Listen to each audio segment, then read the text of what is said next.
I'm starting to see a pattern here.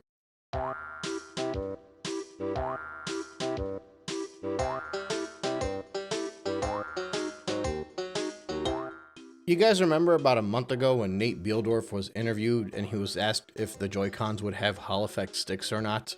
He basically dismissed the discussion, said that the Joy-Cons were much more durable than the first ones, and then proceeded to compare the new Pro Controller with the GameCube controller.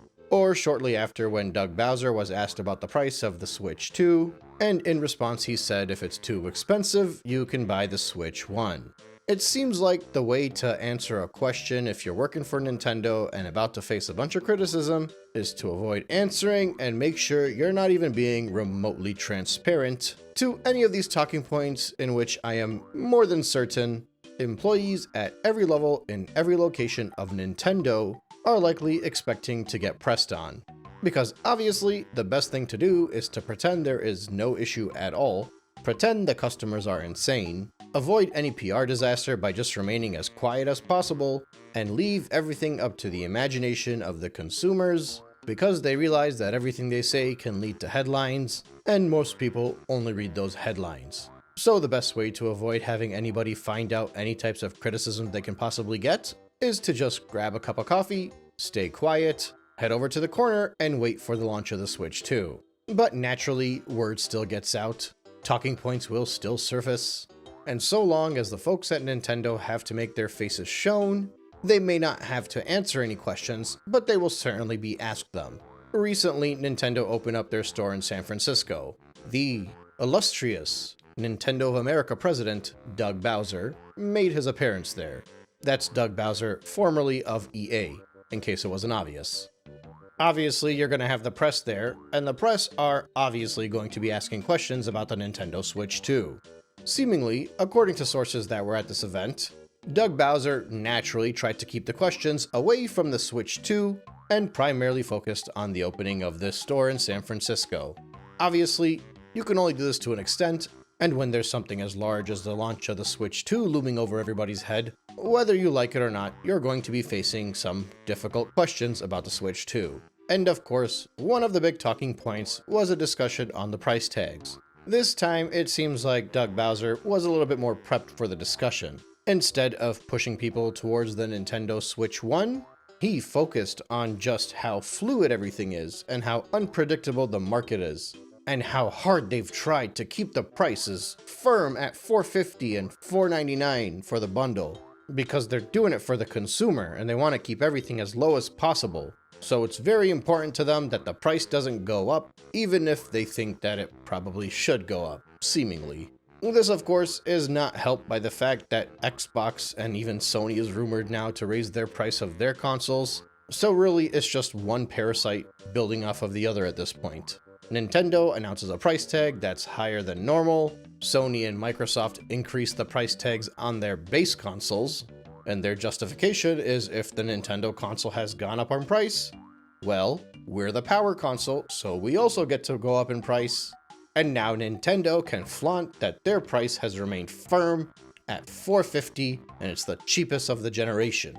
This is very similar to how a few years ago, 4 or 5 years into the Nintendo Switch's life, they were able to convince people that they were doing them a favor by not increasing the price of the Switch, and how that was the value of the mid to late generation price cuts that every console before has gotten. And they did that because the consoles that had just came out increased some prices in Europe and wherever else around the world. So once again, Xbox, Sony, price goes up, and Nintendo acts like they're doing us a favor by remaining at their already high price tag. Or I should say higher relative to the Switch, of course.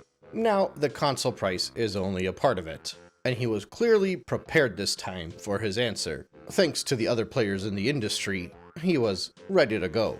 But then he was pressed on the $79.99 price tag for Mario Kart World, and more specifically, the background around that price tag. To which he replied, what is the right price to charge for a software experience? We look at things such as content, we look at the extended amount of play that would be provided through the gameplay experiences, We look at a number of different factors as we consider what the pricing may be. And so we felt that the price that we charge for Mario Kart World really does equal the value of the gameplay experience. But as you also saw, that was one price point. For Donkey Kong Bonanza, our price point was set at $69.99. Do you guys see what's going on here? This is the brilliance behind these tactics. You set something at $80, which is above the industry standard. And then you point at the high price tag that has just recently became standard as $70, and you tell the buyers, look how cheap that is. Doug Bowser is an evil genius. I wouldn't be surprised if, for another while, Mario Kart World is the only exclusive Switch 2 game to remain priced at $80. Maybe until we get to Smash Brothers or Pokemon.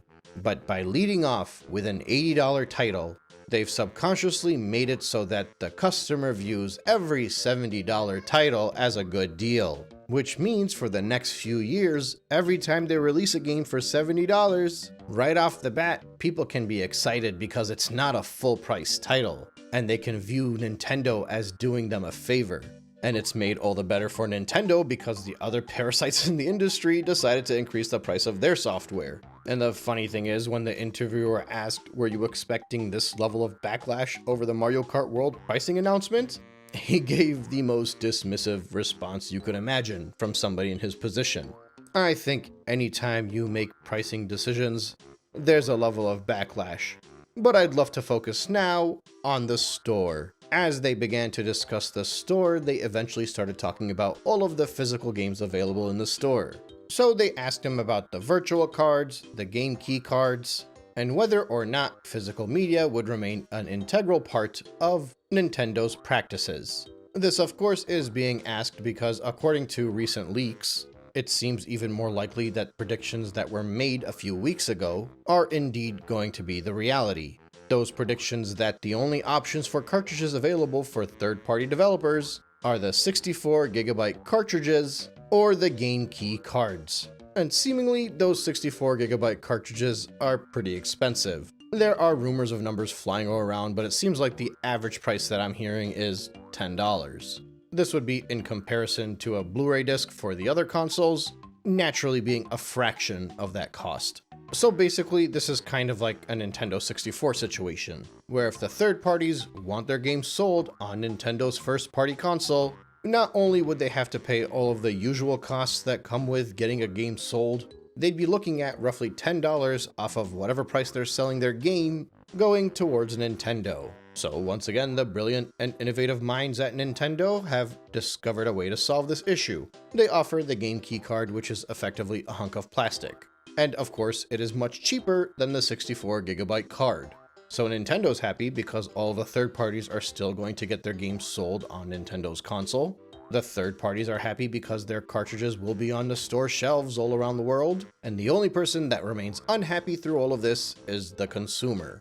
Because at the end of the day, the whole point of buying physical is to have that media available on the physical cartridge that you purchase. But it's being spun in a positive manner. Now you can think of all the possibilities of all of the games that are going to be available on the Nintendo Switch 2 as a result of this, because the third parties are not going to be limited to 64GB. But in reality, what ends up happening is games like Puyo Puyo Tetris ends up on a game key card, because of course it would. Why would you put a game that's roughly 4GB on a 64GB card if Nintendo's gonna rinse you for it? And now this is being spun as the game key cards are a good way to keep games cheaper. But these games are not cheaper. They're just not popping up in price to $70 and $80. These are last-gen games that are being sold at roughly the same price this generation. If game key cards were actually keeping games cheaper, then we would see digital game prices cheaper than physical game prices. But the only true benefit here is going towards the third-party developers for saving the cost of the 64GB card, which is more or less the only realistic option given to them by Nintendo.